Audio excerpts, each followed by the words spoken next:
네, 저 방금 소개받은 SJ 홍윤건이라고 합니다. 제가 지금부터 말씀드릴 내용은 그 사물 인터넷과 관련해서 또 다른 표준화 기구인 IQT, ITF 관련해서 지금 진행 중인 표준화 정리에 대해서 설명을 드리도록 하겠습니다. 실제로 저는 IQT와 ITF의 표준화를 참여를 하고 있습니다. 그래서 현장에서 지금 진행되고 있는 가장 따끈따끈한 소식을 주로 전해드리도록 하겠습니다. 그 앞에서 이제 진작부푼연구원 책임께서 1M2M이라는 이제 표준화 기구를 설명해 주시는데요. 그 사물 인터넷과 관련해서 1M2M뿐만 아니라 IQT, ITF, OMA, OGC, 3GPP 하여튼 전 세계적으로 표준화를 한다라고 하는 모든 표준화 기구는 지금 다 사물 인터넷 기술에 대한 표준화를 진행을 하고 있습니다.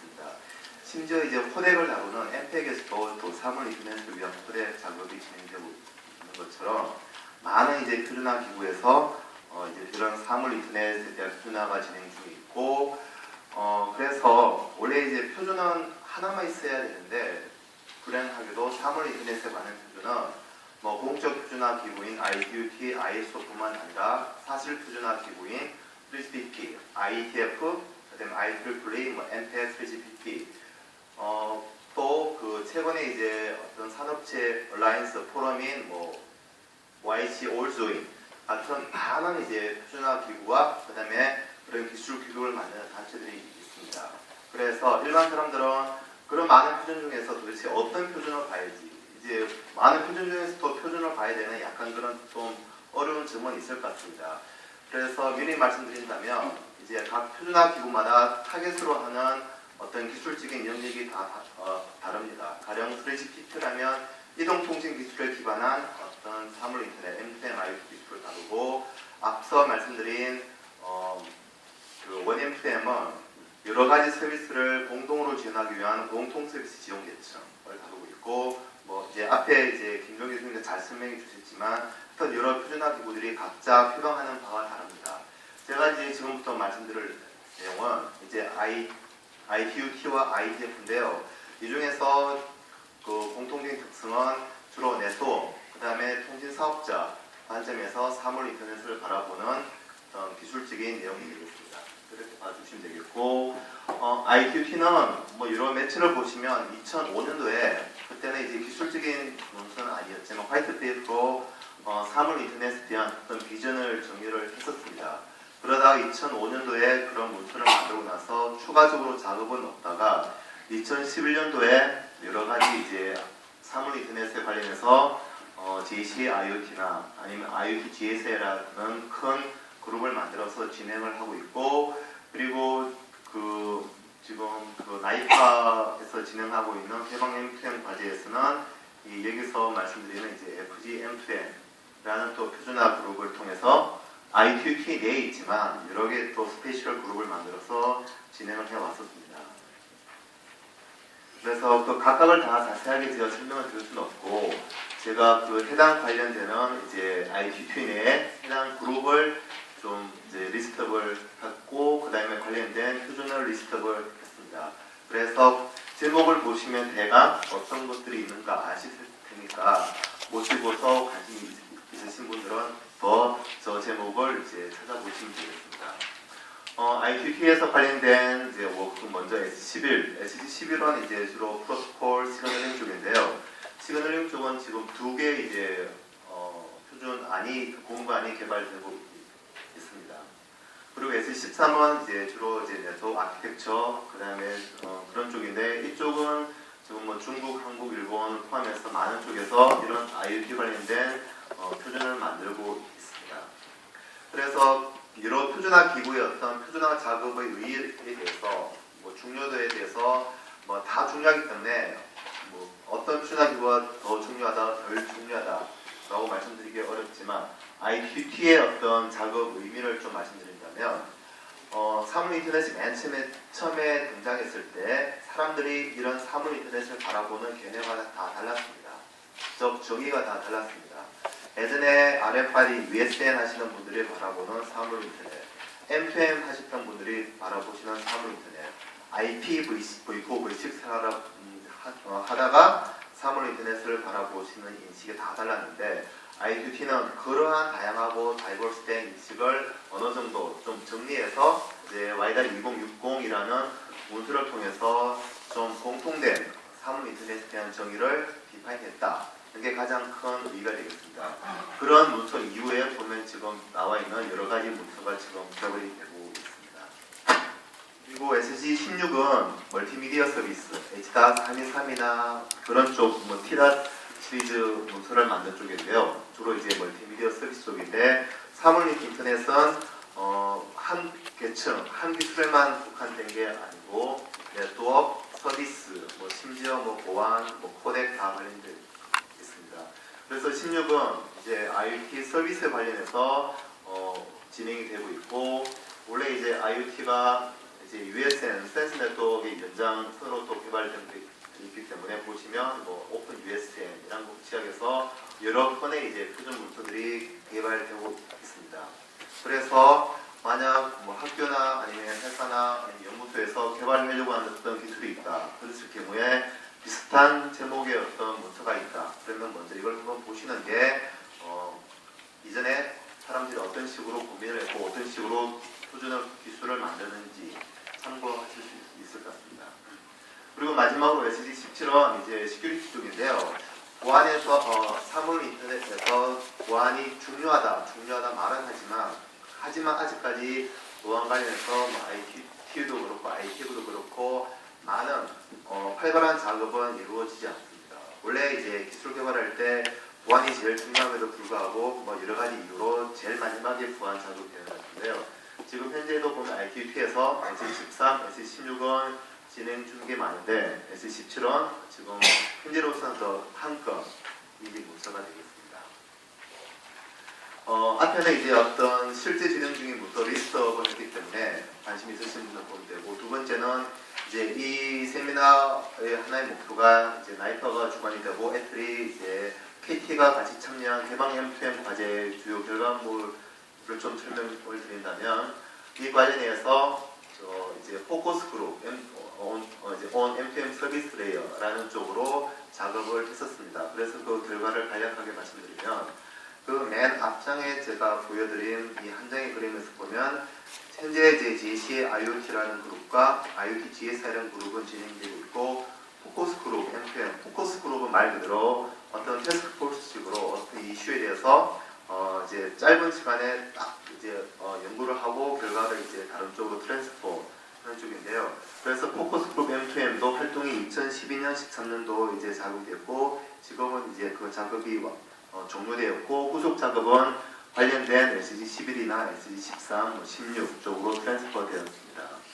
그래서 이제 포커스 그룹 M2M 서비스 레이어는 그 앞서 설명드린 1M2M에서 하려고 했던 공통 이제 서비스 지원 계층과 어느 정도 유사하게 되겠습니다. 유사하고 차별성이라면 이쪽은 조금 더 이제 여기 뒤에 나오는데 이제 헬스 쪽으로 이제 작업을 좀 했었습니다. 그리고 이런 작업은 유예됐고 이게 나온 것처럼 포커스 그룹 M2M은 이제 이-헬스 쪽으로 작업을 시작했는데 나중에는 이제 이-헬스뿐만 아니라 다양한 쪽으로 많은 이제 작업이 진행이 되었다. 이게 되겠습니다.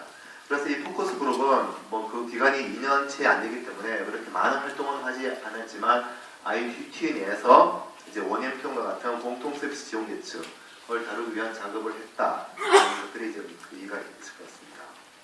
그리고 이 포커스 그룹 M2M의 어떤 그 주요 결과물을 이제 조금 설명을 드린다면 워킹 그룹이 크게 이제 워킹 그룹 1, 워킹 그룹 2, 워킹 그룹 3 크게 세 가지 워킹 그룹이 있었습니다.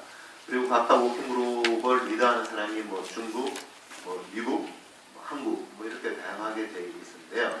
여기서 이제 워킹 그룹은 유스 케이스 앤 서비스 모델이 있고 주로 작업한 것들이 이런 데피니션, 터미널로지, 테크노들이 나왔습니다. 워킹 그룹 2가 이제 리콰이먼트, 아키텍처 프레임워크 작업이고 주로 작업한 것들이 이런 작업이 되겠습니다. 그래서 워킹 그룹 3가 이제 API 그리고 프로토콜이 작업이 벌리고 관련된 문서가 이런 식으로 작업이 되겠습니다. 그래서 그리고 또 어떤 이슈에 대해서는 프로토콜로 작업을 했고 그래서 이러한 포커스 그룹 1, 2M에서 작업을 포커스 그룹 M2M에서 작업한 것들을 한번 보시고 싶으시면 그 ITT 내 포커스 그룹 M2M 홈페이지를 검색해서 보시면 이제 이런 딜리버블, 여기서는 어떤 아웃풋을 딜리버블이라고 그러는데 딜리버블 뭐 D1.1 M2M 유스 케이스 유헬스, 그 다음에 D2.1 서비스 레이 리퀘어먼트 아키텍처 프레임워크 작업이 있고, 그 다음에 API 프로토콜 관련해서 D3.1 작업이 있고, 크로스 워킹 그룹 관련해서는 D0.1, 0.2 이런 작업이 있습니다. 그래서 IQT는 그 회원 가입을 해야 되지만 이런 포커스 그룹 M2M은 그냥 웹페이지에서 다운받을 수 있기 때문에 한번 보시고 싶으신 분들은 이런 내용을 좀 참조하시면 좋겠습니다. 그리고 어떤 작업들은 그 후속으로 뭐 각종 그 다양한 서로 이제 다른 스타디 그룹으로 이제 트랜스퍼 되어서 계속 작업은 진행이 되고 있습니다. 그래서 주로 이제 그 IQT는 이제 애틀에서 많이 작업을 했었는데요. 애틀에서는 뭐 위장단과 그 다음에 앞에서 말씀드린 딜리버블 관련해서 좀 작업을 했었고, 그 다음에 뭐 여러 가지 의장단 뭐 취임을 했다. 간략하게 말씀드리겠습니다. 그리고 관련해서 이제 국내 쪽으로는 이제 사물리 인터넷 포럼, 협의체가 되었고, 또 TTA에 이제 STC1이라는 스페셜 TC가 생겼고, 그 밑에 해당 관련 프로젝트 그룹이 생겼고, 그 밑에서 이제 작업을 했고, 국가 표준 작업이 지금 진행 중입니다. 그 말씀을 드리겠습니다. 자, 간단하게 이제 ITT를 설명드렸고, 이제 남은 시간 동안 이제 ITF 쪽을 좀 설명드리도록 하겠습니다. 이제 ITF는 이제 우리가 많이 쓰고 있는 TCP/IP 프로토콜을 만든 국제 표준화 기구가 되겠습니다. 원래는 이제 미국 주도의 이제 표준화 기구였는데 지금은 이제 인터넷이 전 세계적으로 영향을 미치다 보니까 미국 영향을 떠나서 이제 전 세계적으로 이제 영향을 미치기 시작했죠. 단적인 예로 IP 주소를 할당하는 이제 아이칸이라는 게 이제 상무성 쪽의 어떤 펀드를 받았는데 지금은 그런 IP 주소 할당하는 작업을 이 상무성 영향을 받고 어떤 국제 어떤 뭐 유엔이나 같은 그런 이제 공식적인 기구로 이제 트랜스퍼하는 작업이 진행 중에 있습니다. 그래서 지금 이 화면을 제가 왜 준비를 했냐면 우리가 사물 인터넷 IoT를 이야기할 때 뭐 국내도 그렇고 해외도 그렇고 IoT를 바라보는 관점이 워낙 많이 달랐습니다.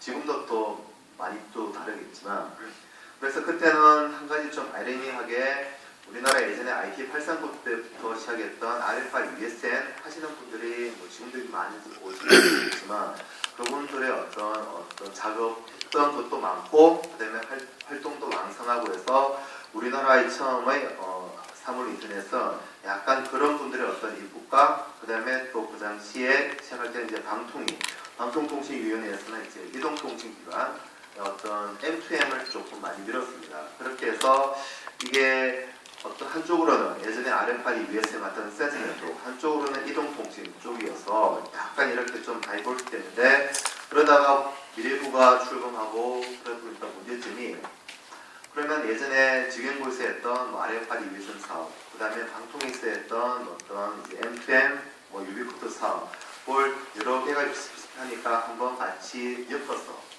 IoT가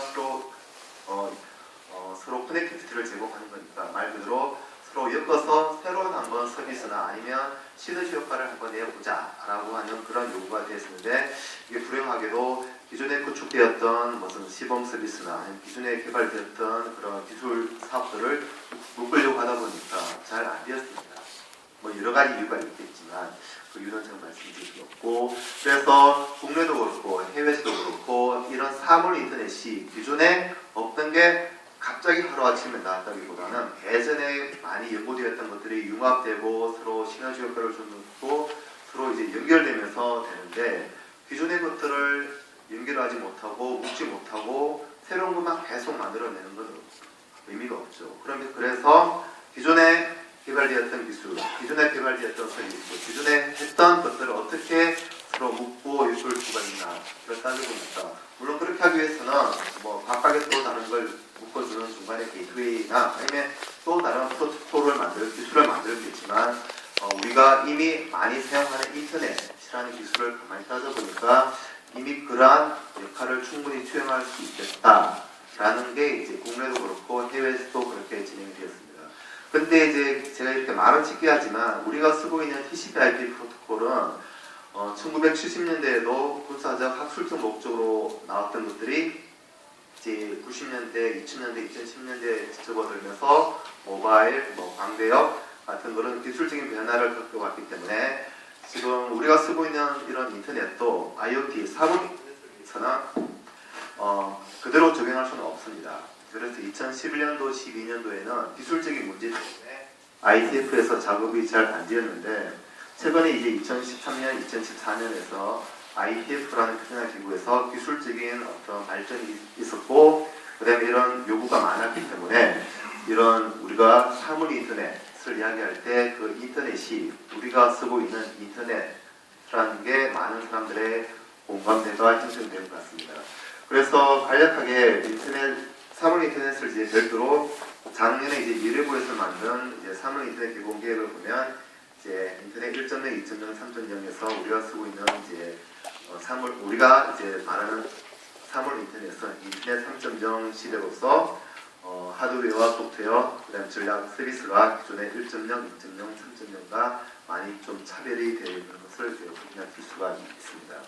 이런 사물 인터넷 기본계획 문서는 미래부 홈페이지 가보시면 다운받을 수 있으니까 한번 다운받아가지고 보시면 되겠습니다.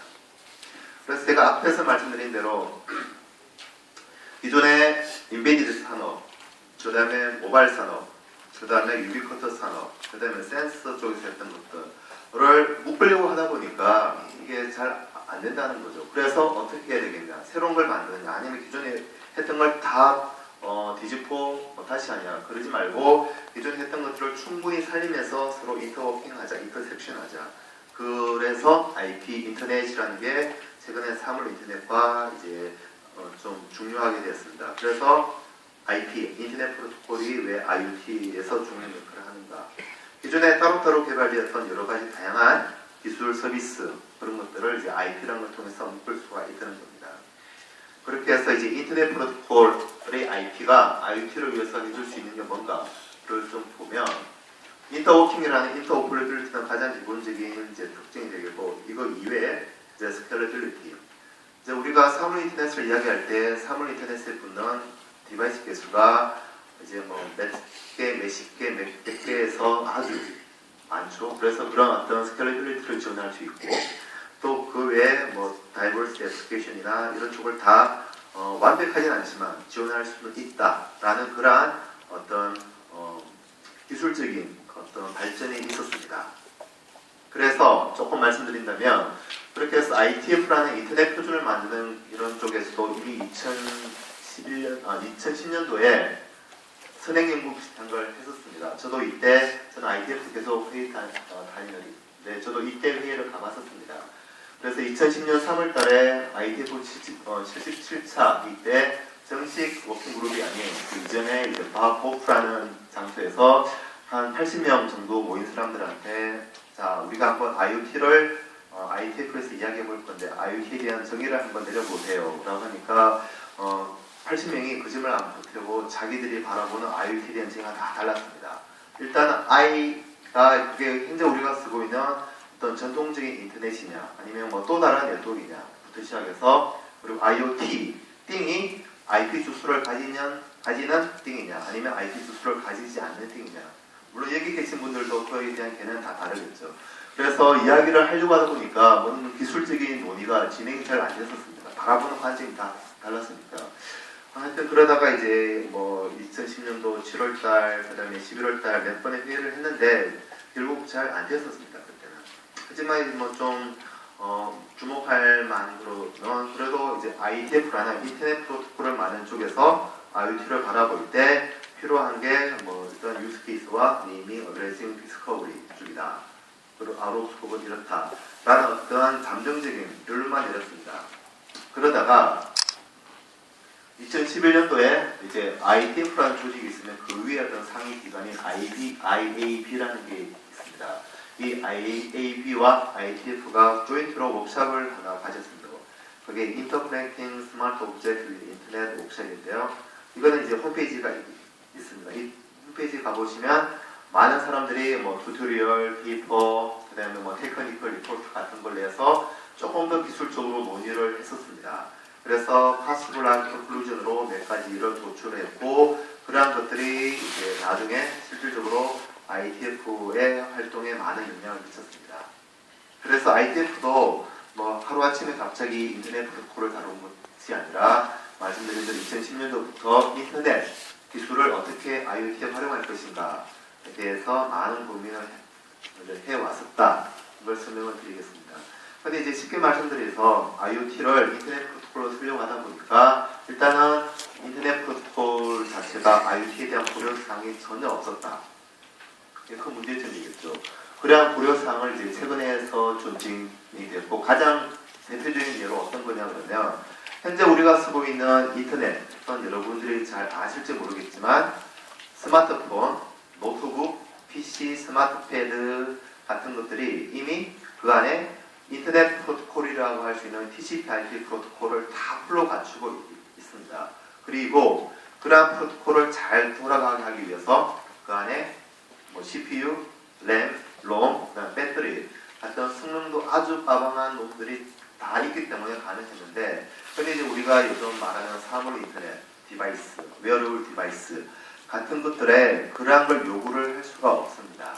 단적인 예로 뭐 이런 전구에다가 인터넷 연결할 때 저기다가 배터리 넣고 뭐 램, 롬, 그다음에 처리할 수 있는 걸 할 수 없기 때문에, 그렇게 해서 우리가 제일 먼저 고려해야 되는 거는 현재 우리가 쓰고 있던 인터넷을 IoT에 적용하려고 하다 보면 우리가 말한 IoT는 조금 많은 제약점이 많더라. 그걸 이제 영어적에서는 이제 컨스트레인트 네트워크라고 그러는데, 그게 디바이스, 노드 측면, 그 다음에 네트워크 측면, 그래서 이런 제약점이 있고, 그러한 걸 또 다른 말로는 이제 LLM, Low Power and Lossy Network라는 걸로 지칭을 했었습니다.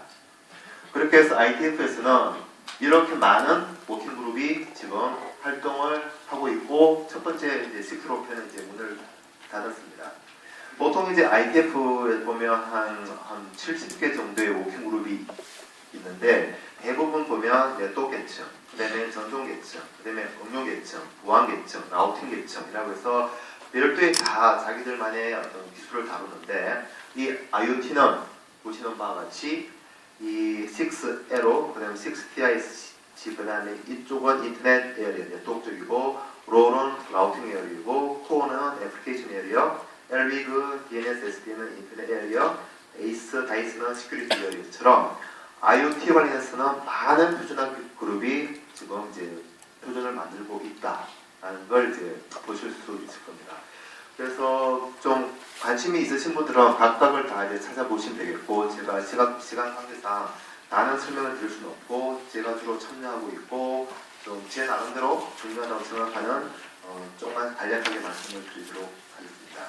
첫 번째가 이제 6에러 워킹그룹인데요. 이 6에러 워킹그룹은 그 맨 처음에 2005년도에 작업을 시작했다가 작년에 이제 문을 닫은 6로펜이라는 워킹그룹의 후속 작업이 되겠습니다. 이 6로펜은 많이 들어보셨죠? 뭐 지급이 같이 802.IEEE 802.15.4 위에서 이제 IPv6 팩티스를 날리자라는 거를 했는데요. 취지는 좋았습니다. 그런 많은 기술과 많은 문서가 만들어졌는데, 근데 불행하게도 그때는 이제 IEEE 802.15.4가 시장에서 완전히 성공적인 기술로 될 거다라고 해서 딱 거기에 국한해서 만들었는데, 802.15.4가 뭐 잘 못했다는 게 아니라 그보다 더 뛰어난 기술이 나왔다는 거죠. 블루투스, NFC, RFID. 그래서 802.15.4 위에 딱 국한해서 만들었던 기술들이 어떻게 하다 보니까 활용이 떨어졌고, 그러한 걸 비용 삼면서 6에러 쪽에서는 특정한 무선 기술보다는 저전력 무선 기술이라는 그 위에서 IPv6 패킷을 잘 전송해보자 라는 것이 되겠습니다. 그렇게 하기 위해서 고려해야 되는 거는 뭐 이제 어떤 헤더 길이, 그 다음에 프로그래멘테이션, 그 다음에 어셈블리, 그 다음에 매니지먼트가 MID 것들이 이제 고려사항이 있고, 그러한 저전력 무선 기술은 어떤 것들이 있느냐 보시면, 지금 작업되고 있는 것들이 보면 블루투스, 그 다음에 적외선 통신 일종인 덱트 위얼리, 그 다음에 가정 이제 빌딩 네트워크인 MSTP 네트워크, 그 다음에 Gwave라고 하는 G.9959, 그 다음에 PLC, 그다음에 저희가 작업한 이제 NFC 이런 작업들이 지금 막 진행이 되고 있습니다. 그다음에 또 다른 이슈로 보면 앞에 잠시 말씀드렸지만 헤드 컴프레션, 그다음에 뭐 시큐리티 같은 것들이 이제 이렇게 진행이 되고 있습니다. 그렇게 해서 이게 막 지금 만들어진 지 얼마 안 됐습니다. 그래서 이 기술이 잘 성공적으로 될 거냐 말 거냐는 조금 더 지켜봐야 되겠지만 전 세계적으로 많은 사람들이 모이고 관심이 있기 때문에, 그리고 최근에 보면 로우 파워 와이파이, 그 다음에 블루투스 LED, NFC 같은 것들이 IoT와 잘 접목돼서 많은 좀 새로운 어떤 가능성을 보이고 있는 것 같습니다. 이거는 저희가 하고 있는 건데 보시면 되겠고, 그 다음에 또 두 번째로 설명드릴 거는 앞에 설명드린 6세로가 네트워크 계층에서 어떤 주요 기술이라면 이 응용 계층에서 주요 기술을 설명을 드리겠습니다. 이런 사물 인터넷이 다양한 사물과 다양한 서비스를 잘 지원하자라는 취지이기 때문에 다양한 디바이스는 이제 우리가 인터넷 프로토콜 IP를 통해서 잘 지원하면 되겠고, 다양한 응용 애플리케이션 어떻게 지원할 것인가, 그에 맞춰서 또 서비스마다 또 다른 각자에 맞는 전용 서비스를 만들면 되겠지만, 그 전용 서비스를 만든다는 말은 또 전용 서비스를 위한 그 밑에 또 서비스 지원 계층을 만들면 되겠지만, ITF에서는 우리가 현재 많이 쓰고 있는 웹, HTTP와 비슷한 형태의 포획이라는 프로토콜을 만들어서 사물 인터넷을 위한 서비스를 만들어 보자 라고 시작이 되었습니다.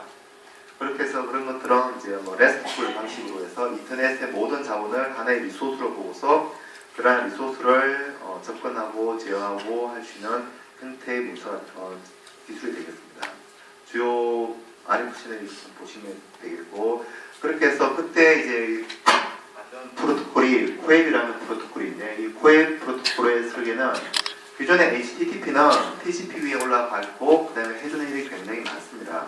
하지만 우리가 사물 인터넷이라고 할 때는 그러한 HTTP 같은 복잡한 기능보다는 어떤 사물을 새로 만들고 그 사물의 값을 읽거나 아니면 값을 업데이트하거나 아니면 딜리트, 이제 CRUD라는 기능만 하면 충분하겠다라는 것들은 설계 원칙과 그 다음에 리소스 변화를 다른 디바이스에 보고하는 거, 그 다음에 Non-Reliable Multicast 지원하는 거, 이러한 설계 원칙에 따라서 코앱이라는 프로토콜이 만들어졌습니다.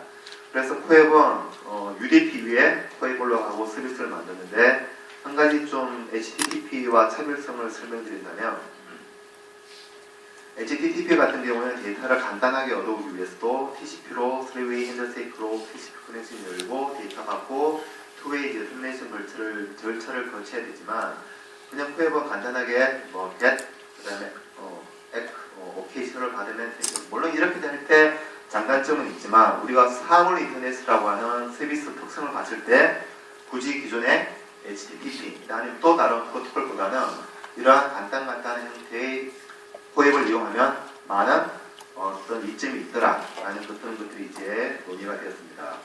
현재 이제 코어 워킹 그룹에서는 코앱 자체는 RFC 7252로 만들어졌고, 이런 코앱을 확정하는 부가적인 기능으로 기술가 만들어지고 있고 지금 진행이 되고 있습니다. 저희도 이 코어 워킹 그룹에 기고하고 하는데, 일단은 많은 사람들이 관심을 가지고 있고, 이런 코앱은 ITF에서 만들었지만 SIP 다음으로 다른 많은 표준화 기구에서 사용할 프로토콜로 이제 많은 사람들이 그렇게 인식을 하고 있습니다. 앞에서 설명드렸던 1M2M, 에서도 HTTP, MQTT와 함께 이런 코앱이 사용되고, 그 다음에 3GPP, 그 다음에 오마 같은 쪽에서도 이런 코앱을 활용하려는 움직임이 아주 많습니다. 그래서 이런 코앱은 사물 인터넷을 위한 서비스를 만드는 쪽에서는 반드시 좀 확인해야 될 것 같습니다. 기존에 HTTP나 MQTT를 써도 좋습니다.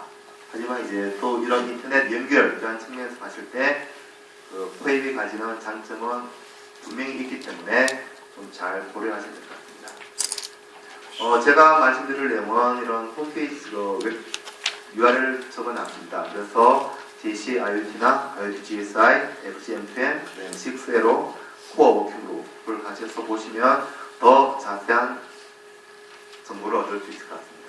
이상 제가 준비한 발표를 모두 마쳤습니다. 뭐 질문이나 의견이 있으시면 해주시기 바랍니다.